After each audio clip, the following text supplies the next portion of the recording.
Oi, gente, tudo bem? Bem-vindos ao canal Távola Redonda. O livro que eu vou falar hoje, na verdade, era para ter sido dezembro. Só que dezembro muito cheio, dezembro é realmente um mês de muitos compromissos, festas, acabou virando o ano. Mas é um livro altamente propício para o início do ano, porque nos leva a uma profunda reflexão, numa linguagem muito fluídica, coloquial até. Mas é coloquial, né? Não tem nada rebuscado. Então é bem tranquilo você embarcar nessa narrativa. O livro é A Biblioteca da Meia-Noite. Eu tenho certeza que alguém passou em alguma livraria e viu lá na vitrine. Não, porque onde eu passava era direto, Biblioteca da Meia-Noite, direto. Né? Era o queridinho da vez.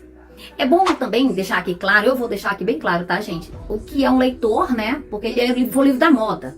Então, muita gente leu esse livro. Eu trabalho numa biblioteca, então ele foi muito procurado. Chegou até a subir da biblioteca, tá? Então, o que faz o leitor, né? A diferença do leitor e o leitor da moda. Então eu percebia e percebo, né?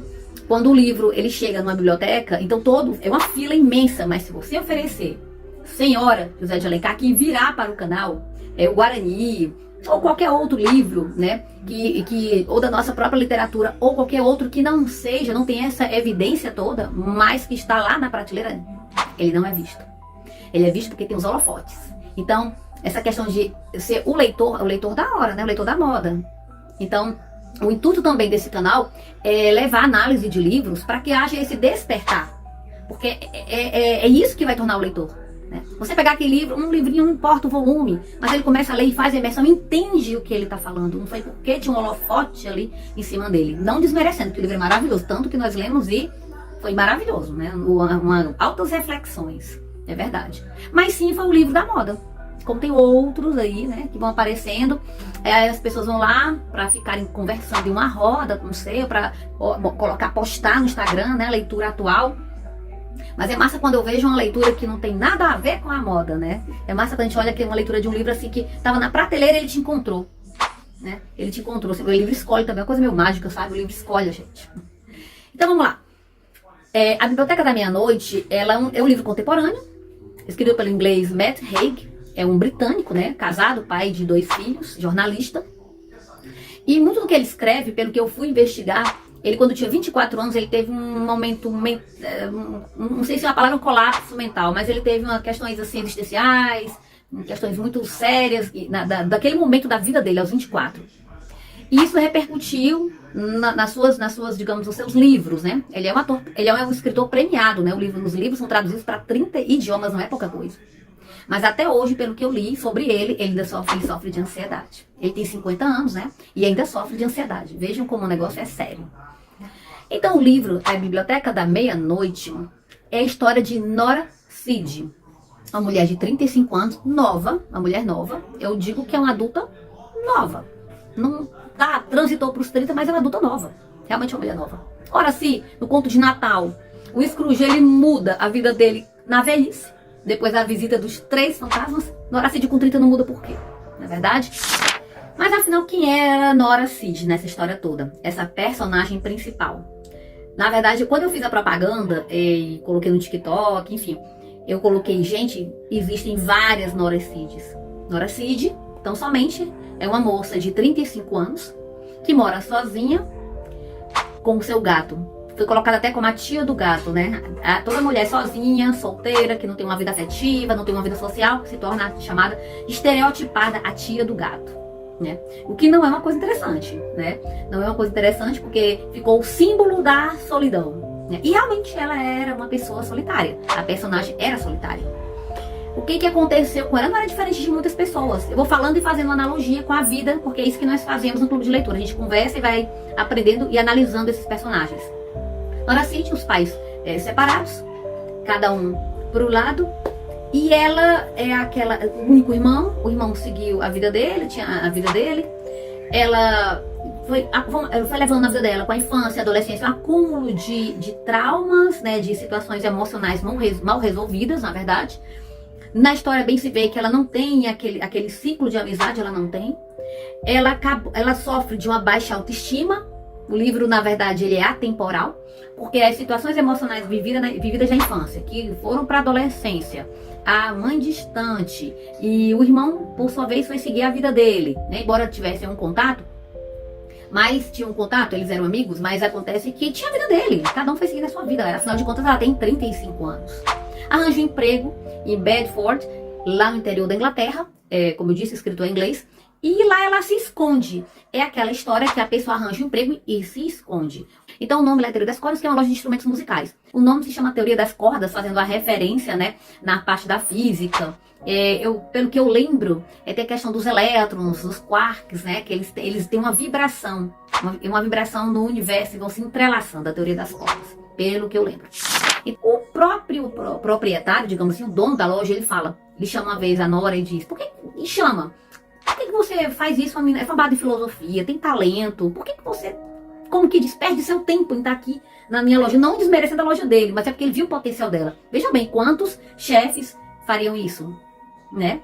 Ele estimulava a Nora. Só que a Nora, a gente até teve um certo abuso, digamos assim, no começo, porque é uma pessoa que exerce claramente autossabotagem. A personagem, ela tem um processo de autossabotagem por problemas que ela não é a única. E tem mais. De tanto ela se autossabotar, movida por questões emocionais que ela nunca resolveu, acabou virando e se tornou algo egocêntrico. Ela se tornou egocêntrica. Sabe aquela pessoa que sofre, é a única no mundo que sofre? É ela. E muita gente, né? Os pais se separaram, a mãe não tinha um relacionamento amistoso, o pai com a vida dele, né? Ela é a única. Quantas crianças passam por esse drama familiar que não é interessante? Não é interessante, um pai pro lado, mãe pro outro, né? E existe aquele vácuo, aquele vazio emocional. Juntamente com a menina, aí vem a solidão, vem a falta de amigos, vem a baixa, já a autoestima nunca foi construída e começa a virar uma espécie de esboço do que poderia ter sido. E o que ela tem, ela acaba se escondendo. Então ela é aquela pessoa realmente que auto se sabota e se esconde e procura aquela lojinha que ninguém vai entrar na desculpa do trabalho, de estar trabalhando, mas na verdade é para se esconder. E tem mais, sabotando também os talentos dela. Pronto, a vida ficou no 0 a 0. E é essa Nora Jones que começa a história. Qual é o pico da história? Quando o gato dela morre, é atropelado, e quando também o dono da loja, já vendo que ela não ia tomar nenhuma atitude, porque ela é passiva em relação à vida, ela é a carrasca dela mesma, né? Ele chega pra ela e diz, olha, Nora, eu não vou te manter mais aqui não. O quê? Como assim? Por que não? Mas eu não sou uma boa funcionária? Não. Ele diz claramente, siga o seu rumo, vá fazer outra coisa. Não quero mais você aqui. Então aí ela acabou o chão dela, porque era onde ela se agarrava, né? Ela se agarrava naquilo ali para justamente justificar, né, a existência sem graça dela. Porque ela sem graça, porque ela também fazia ser sem graça, né, gente? Quando o gato dela morre, quando ela é demitida, a vida dela acaba ali. Porque ela precisava de alguma coisa. Uma vez eu vi no Instagram, era justamente uma pessoa, um desenho de uma mulher com a coleirinha, o cachorro, mas enfim, levando o cachorro para passear na coleirinha dele. E tinha uma frase muito interessante, verdadeira. Você tem que ter um motivo para levantar todos os dias, meu bem, porque se você não tiver um motivo para levantar, algo que te motive, o Ikigai, né, japonês maravilhosos, não vai, né? Mas o Ikigai dela, digamos assim, né, vem pela teoria japonesa, que faz todo sentido, que é o porquê, né, você se move todos os dias. No caso dela, não era nem porque não era que o emprego fosse o Ikigai, digamos assim. Acho que até era Voltaire, o gato dela é Voltaire. Lembremos que ela é filósofa, tá? Ela é intelectualmente muito sofisticada. Então, mas não era o emprego, na verdade era o esconderijo dela. Ela vai trabalhar numa lojinha de instrumentos musicais no interior da Inglaterra, né? Não foi em Londres, foi lá no interior. Então ali ela decidiu que seria a desculpa perfeita para ela mesma de não se mostrar para o mundo e viver eternamente nesse processo de sabotagem, com medo de ir pro palco, né? Ela sempre ficou lá atrás. Só que o próprio chefe tomou uma atitude que deveria ter tomado ela, né? E ele botou a moça pra fora e vai com Deus e vê o que você faz da sua vida. Vê se toma alguma ação diante da tua vida, né? Quem tomou ação foi ele. Foi muito camarada, o chefe dela. Então a jornada começa aí. Quem ela vai encontrar quando ela vai transitar no limbo, né? Nesse mundo entre vida e morte. Ela vai se encontrar, ela vai se ver dentro de uma biblioteca com livros infinitos, né? Uns que brilham mais, outros que brilham menos. E quem está lá para recepcioná-la? A senhora Elm. A senhora Elm, na verdade, era a bibliotecária da escola em que ela estudava quando era adolescente. Era para lá onde ela corria quando tinha mágoas, dores, desapontamentos, quando não estava simplesmente se sentindo bem. Ela ia para a biblioteca e, além dos livros, obviamente, era uma leitora. Ela é uma leitora. Ela conversava com a Sarah, que era amiga dela, era a que escutava, né? Na ausência dos pais, ela escutava. Então ela via muito isso, né? As histórias dela de adolescente, as frustrações, os medos, enfim. É a Sarah Elm que vai estar lá na biblioteca Entre a Vida e a Morte. Ela se espanta, né? Ela não espera encontrar. Ela também não está entendendo o que está acontecendo na biblioteca. Como a Sarah Elm aqui, como 30, eu tenho 35, quantos anos ela tinha? O quê? Uns 14? Não sei, 20 anos depois ela tá lá, 21 anos depois. Então, a Sarah Elm, na verdade, ela começa a ser, ela não é só a mentora. Mentora não é exatamente a mentora. Ela é a guia. Ela é a guia desse mundo, né? Exatamente. Ela não é uma barqueira, não, tá? Não é uma barqueira que vai levar do mundo do vivo para os mortos, não. Ela, na verdade, ela vai ser a guia desse mundo intermediário.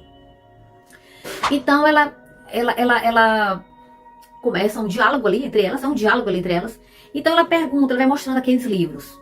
O que fez a Nora Cid tomar aquela decisão? A insatisfação com a vida dela. Total, ela é completamente insatisfeita. Nada pra ela, aquela pessoa que ela nunca vê o copo, a metade do copo cheio, ela vê o que tá faltando água. Ela não tem uma visão pessimista, ela tem uma visão pessimista, ela tem uma munida de um negativismo absurdo. Negativismo associado com toda essa questão emocional que ela carrega, em relação à família, em relação à própria vida dela. Então ela combinou com, pronto, nada vale mais a pena. Na biblioteca, os livros são as possibilidades, as infinitas possibilidades de como a vida dela poderia ter sido. Porque ela ficava olhando para o passado, ela teve uma banda com o irmão, a banda não foi para frente. Né? Ela parece que desistiu da banda e a banda se desfez. Então ela vivia muito de arrependimento do que não fez, da relacionamento que não teve, as dores em relação à própria família. E naquela biblioteca ela vê os livros e todas as possibilidades, a vida que ela poderia ter tido se ela tivesse feito tal escolha. Então, o que acontece? Cada livro, a Sarah Elm, você pode escolher. Olha a oportunidade que foi dada ali no mundo espiritual. Você escolhe o livro que você e tome posse da vida que você quiser, daquele ponto em diante. E ela foi embarcando em cada livro uma história, e digamos que eram histórias da vida dela paralelas, que nunca aconteceram, mas teriam acontecido se ela tivesse feito alguma escolha naquele período. Um jantar, alguém convidou, um garoto que convidou para jantar na época e ela não foi, um homem que de repente convidou e ela não foi. E se tivesse ido? O que poderia ter acontecido? Poderia ter acontecido tudo de bom. E se ela tivesse feito aquela prova, para aquele, digamos, um concurso? Eu não fiz, ele desistiu, por quê? Porque achava que não era capaz. E se tivesse feito, tivesse passado? Então nessa energia, digamos assim, é nesse movimento, essa jornada que o livro vai caminhando, né, e mostrando, não só para ela, como para cada um de nós. As escolhas, né? E o que acontece se você não escolher o 0 a 0? Ela começa justamente aí. E ela vai vivendo de vidas em vidas em vidas. Ela é cantora de rock muito bem sucedida. Ela toma um susto. Nossa, onde era o palco? Ela era cantora. Ela era cantora. Ela poderia ter seguido por algum caminho a voz dela, ter desenvolvido isso. E ela se torna muito famosa. E se eu não me engano, o irmão dela é o empresário dela. Tudo estava perfeito. Mas alguma coisa não estava de acordo. Ela se sentiu incomodada. Mudou, desistiu daquela vida. Ela disse a Sarah Elm, na hora que você quiser desistir, pronto, tudo bem. Você pode sair dessa vida e entrar em outra. E ela foi roqueira. Ela foi nadadora olímpica. Ela foi uma estudante não, uma especialista, uma pesquisadora do gelo, né, glacial, né? Ela encontrou vidas incríveis. Bem sucedida financeiramente, tinha um ciclo de amizade, tinham pessoas como cantora que adoravam os fãs, tanta gente aqui se acabando para ter fãs e fãs, ela tinha. E né, ela acaba indo para uma vida que ela ainda não tinha vivido, ela vive outros relacionamentos, né? Ela foi vivendo outros relacionamentos. Ela chega também a vivenciar uma vida em um dos livros em que ela é casada, muito bem sucedida. Ela é casada, ela tem uma vida casada que tem uma filha, né? E tem outra que ela é casada com um relacionamento que tinha terminado na vida mesmo, na vida real dela. Um relacionamento, ela vivia com ele em um lugar, eles tinham um bar, um restaurante, estava indo tudo muito bem. Mas ela se deparou com conflitos do dia a dia do casal. Então, para cada vida que a Nora foi vivendo, ela foi encontrando, mas puxa vida, eu tô vivendo contigo, eu não queria viver esses conflitos com você. E não eram tão grandes assim, se a gente for parar para pensar na convivência a dois. Mas para ela era muito. Tudo para Nora era muito grande, né? Ela não queria confrontar, ela não queria se adequar, ela não queria, digamos, se adequar. A palavra é essa, se adequar. Ela não queria encarar os fatos, ela não queria sentar e dialogar, fazer uma discussão da relação. Então era como se ela quisesse tudo pronto. Então é o que a gente entendeu na época, que ela era a merecidinha, né? A merecida. Merecedor é uma coisa, merecida, a ser merecidinho, merecidinha é outra. Então ela era o que eu chamo de merecidinha da existência. Como se a vida fosse entregar tudo pronto para ela. Então, apesar de ter vindo que viveu no passado, dos conflitos familiares, e no livro vai mostrando isso também, a verdade também é que ela foi se comportando, ao mesmo tempo que ela se auto-sabotava, foi se escondendo, mas é também porque ela não ia pra ação. Ela não tinha, a vida dela era no 0 a 0 e a vida tem que ser construída. Né? Construída. Então é nessa linha que o livro vai colocando. Não só a questão das escolhas, né? Ela escolheu se omitir de tudo. Foi a melhor escolha? Leia o livro é magnífico. Foi a melhor escolha ter se omitido de tudo? Porque se pecamos pela ação, pecamos também pela omissão. Foi o caso dela. Em cada vida que ela foi vendo, vidas interessantíssimas. Mas ela sempre tinha alguma coisa pra... mas eu não isso não. Nossa, eu não quero. Nossa, mas isso aqui eu não estava esperando. Mas por quê? Então ela foi simplesmente jogando as vidas fora. Essa hora é um descuidado. Vai chegar um momento que você vai partir. O seu corpo, teu espírito vai deixar aquele corpo. E você não vai tomar posse de nenhuma vida. Como assim? Desperdiçando vidas. Ela não só desperdiçou a dela, real, como estava desperdiçando as outras. Que isso, gente? Então, a história, o final... na verdade, era um final que estávamos já prevendo o que ia acontecer. Na verdade, é um convite a refletir da vida que nós temos e o que nós estamos fazendo com ela. Né? O final, já estávamos prevendo que realmente, qual a decisão final que ela tomaria em relação a isso. Lembremos que ela está entre a vida e a morte. Então, gente, Nora Cid é um convite à reflexão. As escolhas na vida, no caso dela, ela escolheu se omitir, né? Ela foi ficando no processo de omissão na própria vida. Então, se fazemos escolhas, nós respondemos pelas consequências. Se omitimos a própria vida, a vida pode ficar insuportável, que foi o caso de Nora Cid. Né? Então ela vai percebendo, opa, que vacilo foi esse? Eu deixei de agir. O que eu posso fazer? Tem um determinado momento que fica o convite para a leitura, que ela vai pensar, ei, alguma coisa começa a acontecer nessa trajetória de vida para vida, que ela vai pulando de livro para livro, livro para livro. Ela vai perceber, nossa, isso poderia ter sido diferente. Nossa, a vida realmente ela é bonita, né? A vida realmente, em algum momento vai acontecendo isso aí, mas o que vai acontecer, fica o convite para vocês. É um livro maravilhoso, é um livro realmente que se tornou um dos nossos queridinhos. Então, para finalizar aqui, a vida, ela é construída, né? Tem uma música dos anos 80 que fala muito, que é uma música magnífica, que eu amo muito, que é do Léo Jaime, que diz, mas eu acredito, quem sou eu e quem é você, nessa história eu não sei dizer. Mas eu não acredito que ninguém tenha vindo para o mundo a passeio. Eu também penso nisso, Léo Jaime. Eu penso também que é isso. Ninguém está aqui a passeio. Todo mundo tem que subir, né? Aprender, agregar para si, agregar para o mundo. Então a Nora Cid começa com essa vida, que é a vida que é o chamada vida zumbítica, né? Uma vida que eu intitulo como, coloco assim, vida zumbítica. Pessoas que vivem sempre aquele ciclo, e no caso dela não é só aquele ciclo de voltar para ter uma família, de voltar para ter um relacionamento feliz, de voltar, de fazer algo que ela queria fazer, a viagem que ela queria fazer. Não, ela não fazia nada. Não era só zumbítica, não. Era fantasmagórica. Ela realmente se colocou numa zona fantasma. Então isso é muito grave. Porque junta questões emocionais gravíssimas ali, que culmina com a vontade dela, né? De tirar a própria vida, e ela o faz. Então, se fosse só a vida no ciclo chamado ciclo do hamster, né? No sentido de trabalhar, voltar para casa, mas pelo menos tu voltar para casa e ter uma vida construída, pai, mãe, enfim, esposa, filhos, né? Então, enfim, fazer alguma coisa para a comunidade. Então, a vida, nesse caso aí, é uma vida que já vai, quando você faz uma coisa até pela comunidade, né? Um projeto que você se engaja, a sua vida se torna muito feliz, muito produtiva, porque você está entregando, tá agregando para o mundo, né? Agregando para a comunidade, para as pessoas, enfim, para o mundo que tu vive. Mas no caso dela, ela não fazia isso. Então é a chamada zona, é o que eu chamo de zona fantasma. De onde eu tirei esse zona fantasma? Do filme Superman lá de 1980, tá? Porque existia a zona fantasma, e até hoje eu coloco, tá na zona fantasma. Foi isso que ela fez com ela mesma. Então, muito cuidado e alta percepção de perceber se realmente a vida está seguindo o ciclo normal de trabalho, enfim, a rotina normal de cada um, né? Cada um vive essa rotina, ou se essa rotina está dentro de uma zona fantasma. né? Por se achar incapaz, por se esconder da vida, né? Pela autossabotagem que ela exerce, né? Pela autoestima, por ser... Ela, na verdade, deixou que traumas, problemas emocionais, familiares repercutissem na vida dela e selaram. Ela selou o destino dela. No começo, sim. O que vai acontecer depois, quando ela passa do limbo, né, entre vida e morte, na biblioteca da meia-noite, com toda aquela experiência, existe um drama todo que vai acontecer, um ápice que vai acontecer, um ápice quando a senhora Elma.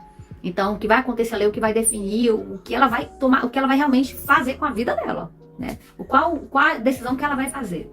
E eu digo a vocês, na minha opinião, e eu tenho certeza, eu creio que sim, que nós concordamos, eu acho que vocês também, quando lerem, vão concordar, foi a melhor decisão. Porque nenhuma vida, nada vem tão pronto assim, tá? Todo mundo vive desafios. E ela estava, na verdade, não só deixando... Não era só a questão emocional que a impedia, que é a questão da autoestima dela que não foi construída. Tinha também o medo do enfrentamento, de entrar em ação, de transformar a vida dela, porque a vida dela estava aqui. E para construir e conseguir chegar a ter uma vida de qualidade, tem que entrar em ação.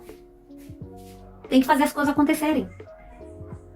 Eu penso que ela começou a entender isso aí, Nora Cid. E é assim, como diz Mushu, lá na Mulan, que a banda toca. E é isso, gente. Fica a dica maravilhosa, tá, de leitura, que é a Biblioteca da Meia-Noite. Confira os outros vídeos aqui no nosso canal. Tem análises, penso que são análises muito boas, que vão trazer muita reflexão sobre a vida de vocês mesmos, porque aprendemos com os personagens. O nosso clube, ele funciona, né, via online, né, Google Meet, aos sábados, à tarde. Quem tiver interesse, deixa o contato aqui, ou também fala comigo, olha, eu queria saber mais sobre o clube de leitura. Nós lemos uma vez por semana. No nosso livro atual, estamos no sexto capítulo, terminando o sexto capítulo de Os Três Mosquiteiros. Provavelmente, quando esse vídeo for ao ar, já estaremos lá na frente. Mas pelo menos na próxima leitura, será um prazer ter você conosco. Muito obrigada e até a próxima!